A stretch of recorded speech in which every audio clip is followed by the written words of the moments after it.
Everybody asking how we doing, say we good. Don't need no one to tell me how to live just like they would. It ain't their business, but they in it, I don't know why. Revolved around my life after I found another. Assalamualaikum warahmatullahi wabarakatuh. Waalaikumsalam warahmatullahi wabarakatuh. Selamat siang teman-teman. Gimana ini kabarnya? Alhamdulillah.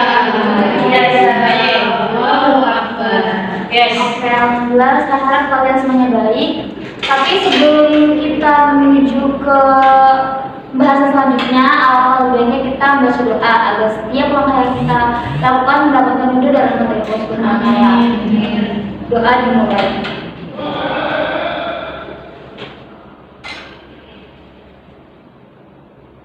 Doa selesai. Oh ya teman-teman ini udah tahu belum sih satu sama lainnya? Belum. Kalau belum tahu kita boleh kenalan, tapi kenalan biasa aja kayak nyebutin saya Nurbi Faudriani dari alamat yang itu dari Serang, bisa juga dan seterusnya. Oke Ibu. Oh ya, sebelumnya perkenalkan, nama saya Nurbi Faudriani. Di sini saya sebagai pemimpin kelompok yang akan membantu kalian untuk menjalankan kegiatan pada siang hari ini. Boleh perkenalan dimulai dari sebelah kanan saya. Namaku Caca dari Cileres. Nama aku Nisa dari Serang. Perkenalan, nama saya Yulin dari Cirebon. Nama aku Fadila dari Cirebon. Nama aku Maya dari Sinanta. Nama aku Aisyah dari Bogor. Nama aku Cherry dari Serang. Kalian udah tahu satu sama lain? Udah. Oke. Saya tes dulu ya. Seberapa ingat kalian satu sama lain? Maya, ini namanya siapa? Namanya Amel. Halo, siapa ini namanya? Nisa dari Serang ya? Iya. Oke. Ini namanya siapa? Cherry Iya, jadi dari mana? dari Serang. Oke. Jadi kalian udah kenal satu sama lain kan? Sudah. Oke. Kalau kalian tuh udah kenal satu sama lain, kalian tahu gak sih kegiatan siang hari ini tuh kita mau melakukan apa? Belum tahu. Jadi kalian kumpulin itu belum tahu ya kalian mau ngapain? Oke. Di sini saya akan menjelaskan ya kegiatan pada siang hari ini. Jadi kenapa kita sampai kumpul kayak gitu? Kita itu akan melakukan kegiatan bimbingan kelompok. Siapa yang tahu bimbingan kelompok? Oh nggak tahu, kalian lemes ya, puasa sih soalnya. Iya. Nggak apa-apa. Jadi siang ini kita akan melakukan bimbingan kelompok.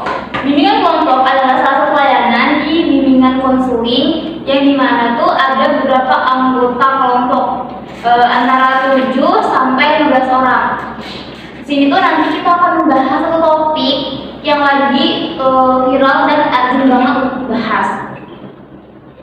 Bimbingan kelompok juga memanfaatkan bimbingan kelompok. Nanti ketika kegiatan ini berlangsung, saya harap kalian tuh mengoptimalkan semua potensi yang kalian punya. Kayak misalnya kalian berpendapat, ya udah kalian tuangin aja, nggak usah malu-malu, nggak usah takut dijudge atau apapun itu. Kalian juga harus rela menyampaikan semua informasi yang kalian punya. Jangan itu teman-teman tahu nih informasi satu yang antara satu dengan yang lainnya gitu. Habis ini pasti ada kebingungan? Tidak. Okay. Jadi tujuan dari kegiatan ini ialah untuk mengoptimalkan potensi yang kalian punya. Kalian udah siap untuk bimbingan kelompok? Siap.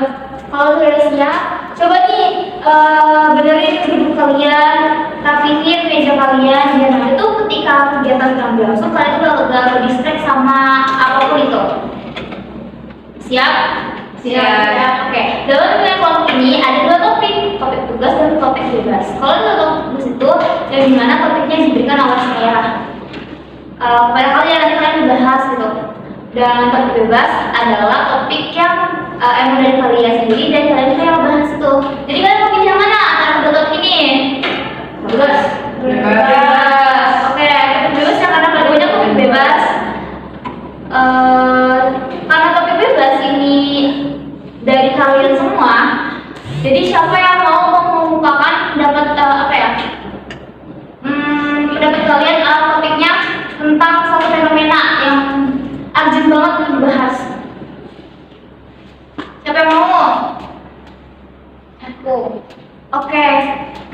Caca. Gimana kalau siang ini kita bahas tentang pembunuhan? Pembunuhan. Oh, senang sekali. Bagus nih pembunuhan karena emang sekarang banyak banget ya kasus pembunuhan itu. Ya, selain salsa apa lagi? Oke, Iin.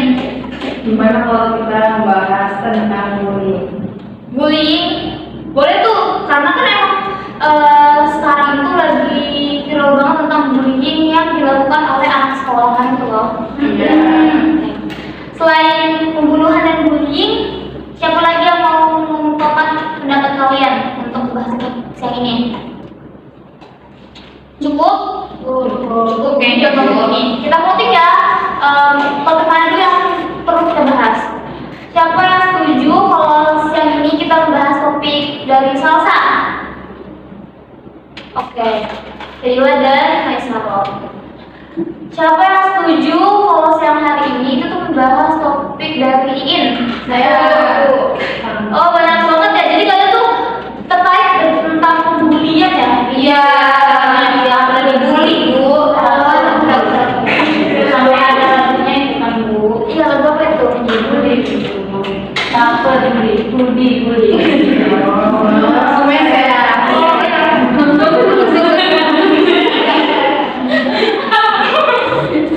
Berarti tadi lagi connect gitu loh. Fokus. Kalau lagi puasa kan fokus ya. Makasih, Bu. Oke, karena ini tuh dari Iin, boleh Iin apa ya? Mengungkapkan pendapat Iin tentang bullying ini ke teman-temannya. Nah, saya tuh baru aja nonton di YouTube channelnya Fadil Yati. Iya. Itu ada kasus anak sekolah SMP. Iya. Dia baru masuk. Nah, kebetulan dia juga anak spesial lah gitu ya. Nah, terus dia baru masuk. Nah, terus dia dibully sama temennya karena dia kurang-kurang itu kan. Terus dia tuh down lah gitu, depresi. Nah, terus sempat gak masuk sekolah sama 3 hari kan, Bu. Nah, setelah itu gak lama dia nggak mengurungkan diri, terus dia ke sekolah dia sering sedih, sering nangis, sering ngamuk itu keluarganya marah-marah sempat jelas gitu kan. Nah, setelah itu dia nggak mau masuk sekolah sampai sekarang akhirnya dia menjadi ODGJ.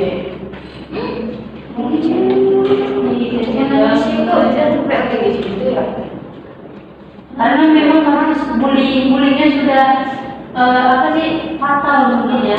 Itu kan orang stres doang gitu, kan sampai ODGJ nggak bisa sampai ke jiwa banget gitu kan. Intinya apa ya bisa gitu tuh? Atau dari orang itu kan ODGJ kan dia berarti udah kita berat ya, maksudnya kan dia berat. Nah, itu awal-awal dari ODGJ itu bisa juga karena bully, karena adanya tekanan kan. Ya karena kunjungan ke beberapa ODGJ juga orang ODGJ. Nah, salah satu dari ODGJ yang kunjungin itu tuh sebabnya adalah omongan dari tetangga. Jadi omongan dari tetangga, dimana ketika dia tuh kayak ketika dia melawan, tapi kayak lebih berpower tetangga itu kan gitu ya kan. Akhirnya dia dapat tekanan, sampai dia stres, ada depresi. Dan akhirnya dia itu jadi ODGJ karena schizofrenia itu ada. Jadi awal-awalnya mungkin ya itu dia mendem karena dia merasa mungkin kayak ketika dia melawan juga nggak punya power loh untuk melawan. Jadi dia stres dari suatu pikiran, ada depresi dari itu. Dan itu memfaktor kayak ini ya dari kecilannya gitu ya. Itu kan yang akan bilang Gimana pendapat yang lain? mau nambahin ya, Bu? Iya. Itu tuh bisa jadi juga bisa jadi depresi itu karena kan kebanyakan yang kayak gitu tuh maaf ya, kayak misalnya dari kampung atau dari pedesaan-pedesaan gitu ya, yang dimana kayak orang tua atau keluarganya tuh kurang peduli gitu kan. Misalnya kayak nggak mengerti kalau anaknya itu udah murung atau udah gak jelas lah, pokoknya moodnya udah berubah-ubah, tapi si orang tua ini kayak ya udah mungkin dia emang lagi nggak mau aja gitu, tapi nggak tahu kalau ternyata tiba-tiba bakal sekantor itu jadinya nggak buru-buru dirawat atau nggak ada pendekatan kayak gitu. Tambah mungkin ada omongan sama tetangga tadi gitu kan, makanya deh jadinya ODGJ bahkan sampai itu ya. Itu sih setuju sama pendapat Ais, bisa jadi faktor keluarga juga ya yang nggak mendukung. Terus kurangnya edukasi dalam keluarga juga gak sih? Iya, seperti itu ya. Jadi sebuah keluarga yang kurang wawasan edukasi tentang balik lagi tentang parenting. Bagaimana kan? Menurut aku sih iya sih benar itu, karena apa ya, harus banyak komunikasi gitu sama anak, ke orang tua tuh. Jangan anak udah tahu anak nggak mau ngomong, nggak mau apa ya, nggak mau cerita, ditambah orang tuanya cuma nggak cari, nggak peduli gitu. Jadi kata aku mah, aku tuh butuh gitu sosok orang tua kan nanya sama anak setiap hari gitu, gimana sekolahnya, ada apa di sekolahnya gitu, penting gak sih? Gimana, penting nggak? Iya, bukan hanya kebutuhan kayak konsumsi ya, kayak makan, kebutuhan jiwa juga harus terpenuhi kan sebagai anak. Ini juga karena dia kurang dukungan juga, orang-orang sekolah itu dia butuh ada apa ya, seperti lah dukungan support dia mungkin di sini juga kalau bilang di rumah dia mungkin di kampungan dan kan kita ya masih apa ya, awam lah untuk hal-hal terkait kesehatan mental gitu. Terus mungkin juga di sekolahnya juga itu orang yang kayak pendiam yang agak makan, dia melakukan dia juga selain dari keluarga dia kan, udah dia mau Kalau mau tanya ya sama Ibu, ODGJ itu emang dia udah ODGJ-nya udah kayak emang gitu. Kalau di berita itu, kalau di YouTube itu baru dikunjungin kan. Nah, terus pas dikunjungin itu dia emang dia tuh nunjukin sifat dia yang marah-marah gitu, tiba-tiba nangis gitu. Dia nangis, terus dia sempat nendang ibunya juga di video itu. Benar-benar itu udah ini banget lah ya kan. Nah itu kan belum diperiksa karena emang relawan ini baru berkunjung ke rumahnya, jadi setelah berkunjung baru ke dibawa ke PSD dia bisa. Tapi ini kalau udah masuk ke ODGJ, mah itu gak sih udah kayak udah benar gitu, dia tuh sakitnya udah parah kalau dikatain ODGJ gitu. kan kalau ODGJ kan itu kan label ya, jadi ada gangguan jiwa kan. Ini kan konteksnya belum tahu ya, belum dinyatakan kan, berarti belum bisa disebut ODGJ dong. Bisa aja kayak emang apa Masih lebih kalau kayak gitu kan. ODGJ itu salah satu lebih bisa mungkin jadinya itu kan sebelum itu berapa? itu SMK 1 itu berarti umur SMP kan. Sebelumnya emang dia punya penyakit mental atau gimana? dia kan ini anak spesial. Iya, nah dalam artian anak spesial, kenapa orang tuanya itu memasukkan dia ke SMP yang memang anak-anak itu udah normal? Iya, kenapa umum? Kalau memang orang tuanya, kalau orang tuanya sudah tahu anak ini berkebutuhan khusus, harusnya ditempatkan di sekolah yang memang SLB seperti itu, yang luar biasa gitu. Kalau ya apalagi SMP ya yang kurang edukasi dalam hal-hal seperti itu ya, kemudian senang banget orang-orang yang kayak gitu. Maksudnya saya juga yang segede gini lihat orang yang kayak gitu tuh kayak iya sekolah dia kayak ya Allah. Seperti ini kayak pandangan kita tuh berbeda dengan dia tuh pandangan itu berbeda gitu. Harusnya orang tua tuh sadar kalau anak itu berbeda, apa mungkin karena gengsi orang tuanya ya, gengsi jadi anak perempuan anaknya tuh kok orang emang rata pada normal gitu. Itu faktor ekonomi berarti kayaknya bisa juga dia ekonomi keluarga, soalnya di tempat tinggalnya itu dia kayak tinggal di apartemennya, mesti buat apartemen. Apartemen atau udah apa menang? Iya, udah kayak gitu. Dan sebenarnya sih kayak apa dia dari luarnya ya umum gitu.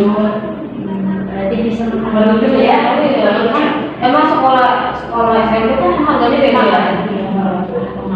Bisa deket atau jauh nggak sih SLB-nya tuh dari tempat ada dia? Iya. Kasian juga ya. Tapi emang nggak mudah juga buat orang tua menerimanya kayak begitu. Putus support juga dari orang sekitarnya, kayak dari lingkungannya, dari keluarganya gitu. Itu berat sih untuk ngeliat ya, pernah ngeliat juga gitu.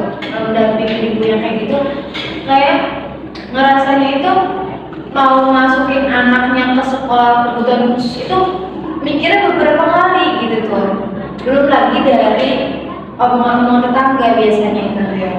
Kenapa anaknya sekolah yang beda gitu tuh. Padahal udah tahu gitu, ngeliat bahwasanya itu tuh anaknya kurang gitu, kenapa harus ditanyakan gitu. Dan aku juga ya begini.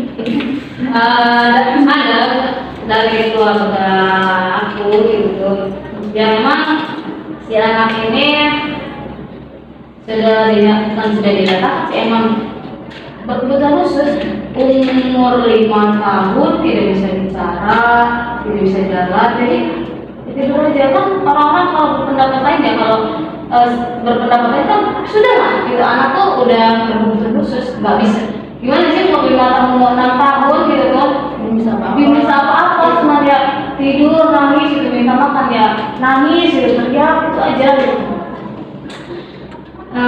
Kalau betul kata saya nggak, kalau memang tidak disupport dari keluarga ya, dari tetangga apalagi gitu yang hidupnya sudah bisa gitu ya, sudah berpisah dengan orang tuanya, susah menerima itu. Kalau untungnya lagi tetangga di sana itu ngomong gitu tuh, ngomong ke keluarga saya itu.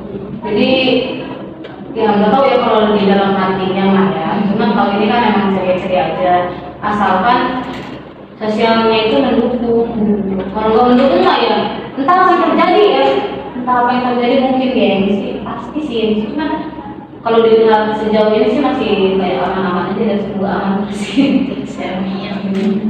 Aku mau nanya deh, anak-anak yang spesial itu kan berarti anak yang maaf yang mempunyai kekurangan gitu kan. Nah itu kenapa sih bisa terjadi seperti itu? Apa ketika di dalam kandungannya itu ada asuh yang kurang dari ibunya gitu, atau gimana? Menurut aku ya ini macam banyak banget faktornya, mulai dari kandungan gitu ya, dari nutrisi segala macam gitu yang ibu masuk ke tubuhnya gitu ya, kan itu bakalan jadi apa ya, iya bakalan jadi suplemen buat anaknya lagi gitu ya. Terus juga dari pikiran hidupnya gitu, dari pola hidupnya lah tentunya gitu. Terus juga ada dari faktor keturunan nggak sih? Ada keturunan gitu. Terus juga anak kayak gitu.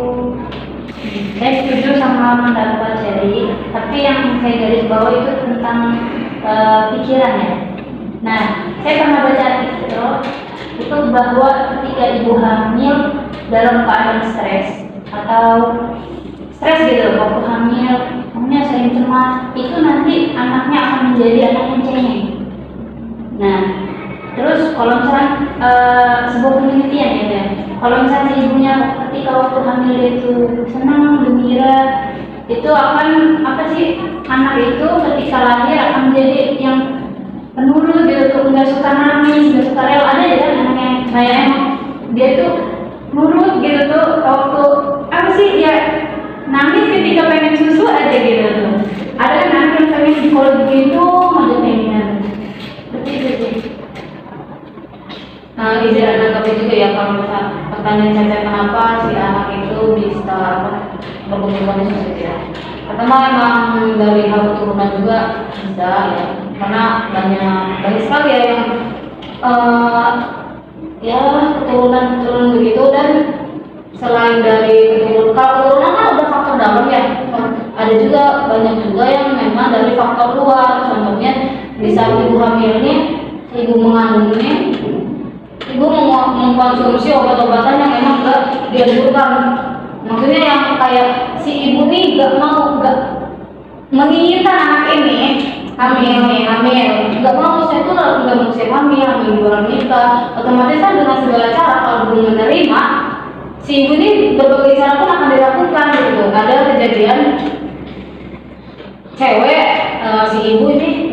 terima kehamilan dia, dan banyak mengkonsumsi obat-obatan yang memang dilarang sama dokter gitu. Keguguran juga sampai sebulan-bulan iya gitu. Cacat fisik iya gitu. Cacat fisik itu dalam artian banyak yang kurang.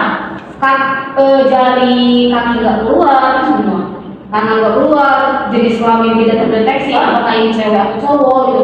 Tapi tubuhnya keluar semua, dan mulutnya pun tidak sempurna kayak sumbingnya tuh sumbing parah.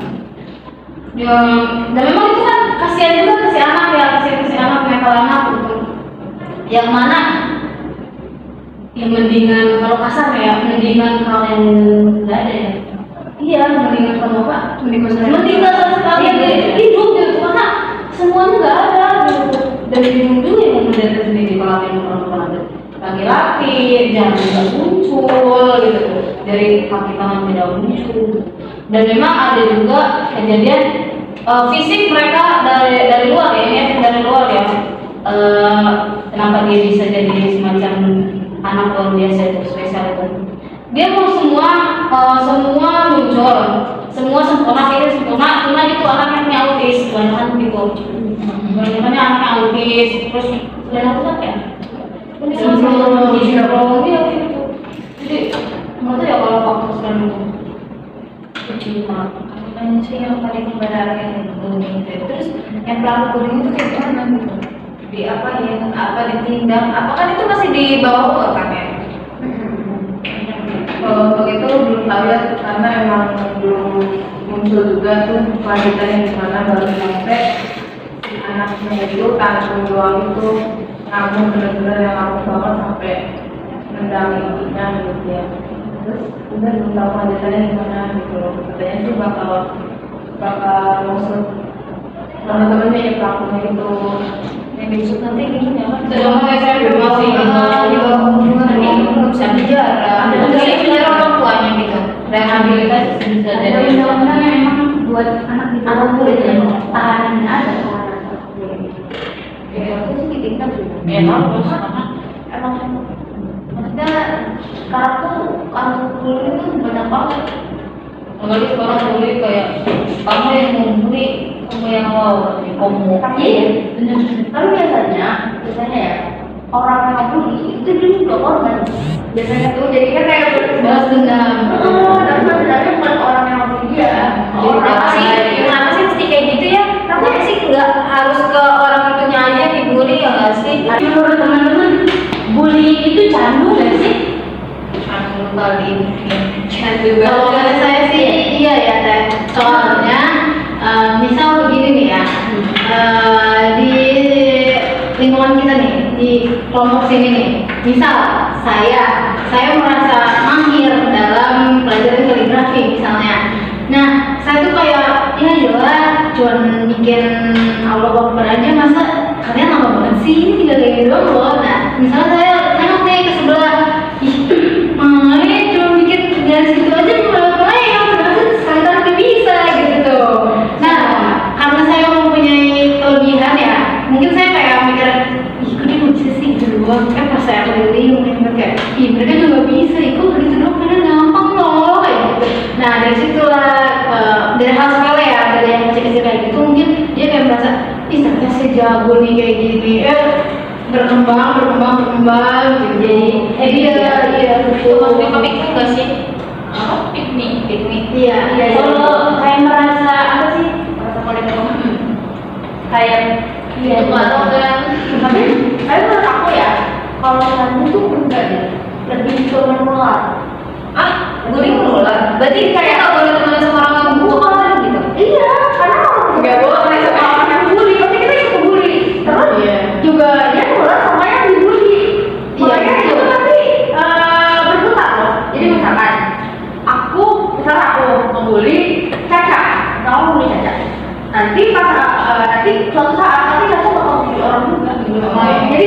Jadi sebenarnya pelaku itu juga awalnya tuh korban dari bully ini. Dan juga ada juga lihat di berita ya, kayak itu tuh gak tau SD gak tau SMP masih anak kecil itu kan bisa kayak sahabat-sahabatan nih ya, kalau bahasa gede kita aja mas circle-circlean gitu. Nah satu circle itu misal berlima, yang ngetuain gitu, yang ngerajainnya tuh si A nih, si A ini ngebully ke si C. Nah otomatis si antek-anteknya tuh kayak udah ayo gitu. Jadinya bener kata Nisa menular gitu. Jadi ke si B ini kayak ada bully gitu kan sih. Nanya ini sih yang tadi yang pas yang dibully itu ya, anak yang itu udah dihukum belum sih? Itu sedangkan anak SD gitu juga ada hukumannya nggak sih? Sedangkan ya kan ada pasal juga kalau mau menilai orang gitu. Apa yang di penjara perempuan kan nggak mungkin kan ya? Itu kan ada undang-undangnya ya, ada apa sih itu hukum, cuman memang beda undang-undang sama orang dewasa, ada undang-undang untuk anak. Penjara juga ada khusus buat Mungkin denda nggak sih? denda iya, biasanya hukuman juga ya, hukumannya ada Penjara bawah umur ada penjara bawah umur. Kira buat oh iya tadi tuh menyinggung yang tadi di satu saya sepakat sih yang katanya kalau bully itu kalau berbukan berarti kayak lingkaran setan gitu gak sih? Iya kan soalnya ada gini gitu berarti emang bener ya ya alat jelek itu menular kan tadi syukur adik masya Allah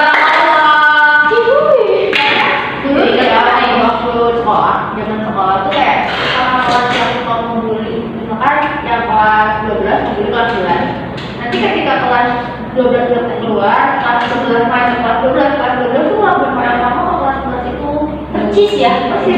Walaupun mungkin cara pembuliannya berbeda, tapi ya bully ada, pasti ada gitu, kasus itu tuh pasti ada.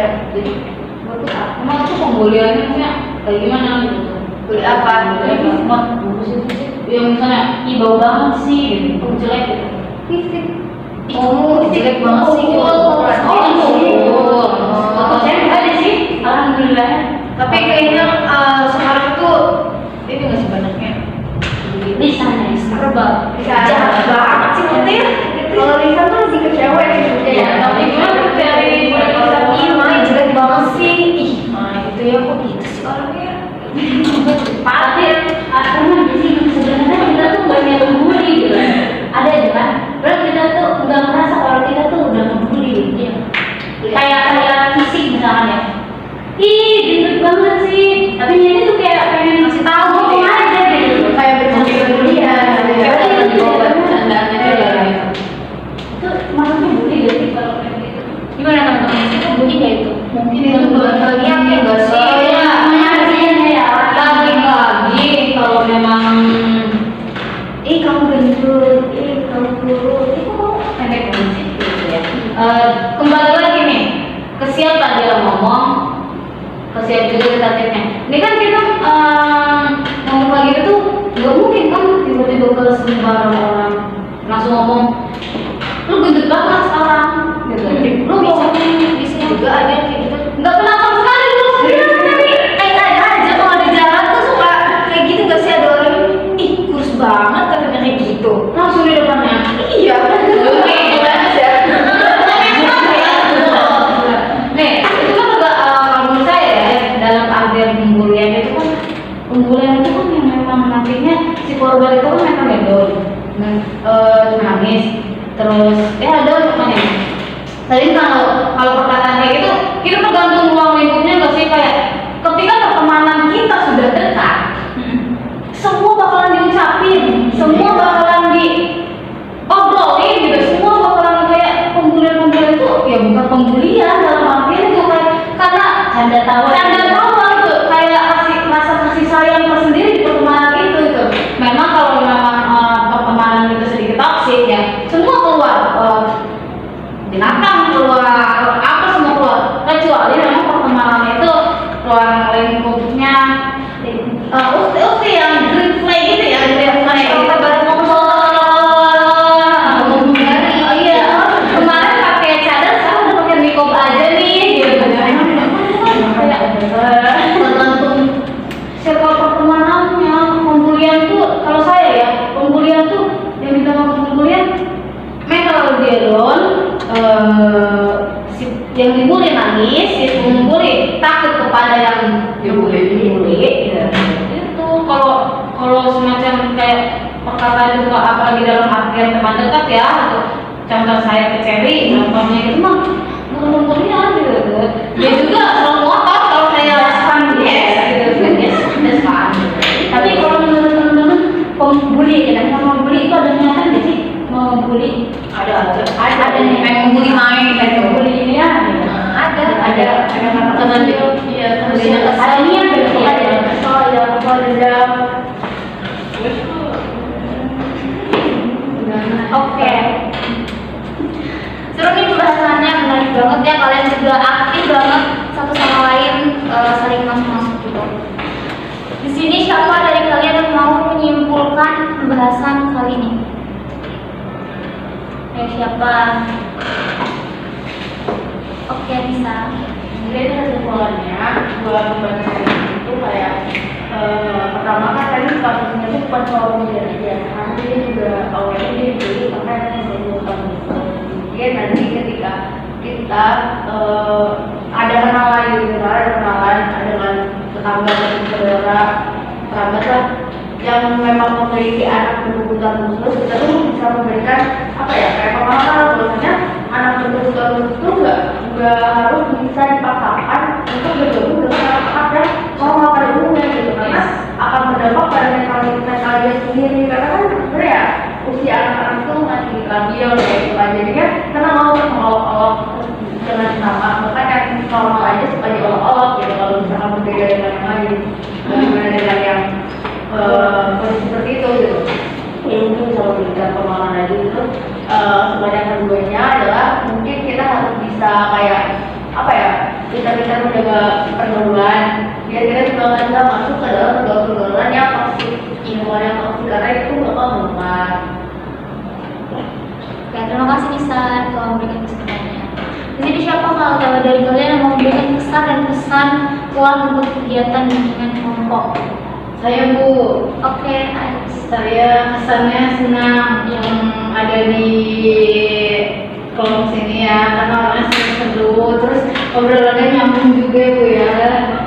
Dan kesannya saya harap kedepannya akan ada lagi bimbingan kelompok dengan pembahasan yang lebih menarik lagi.